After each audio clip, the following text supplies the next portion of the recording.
Hello friends, today we discuss about conductance and conductivity from chapter Electrochemistry.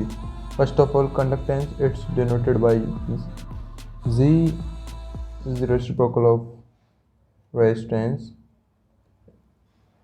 Its unit ohm inverse.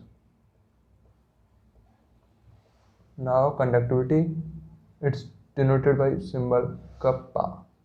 Kappa which is reciprocal of resistivity. Okay,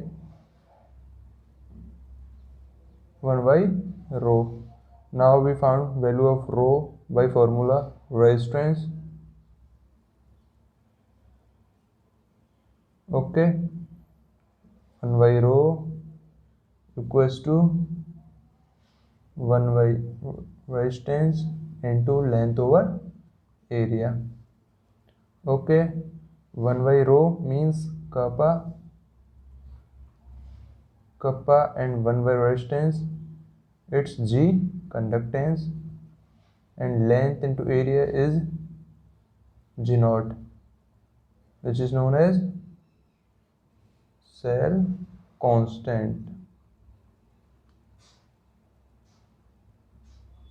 Cell constant.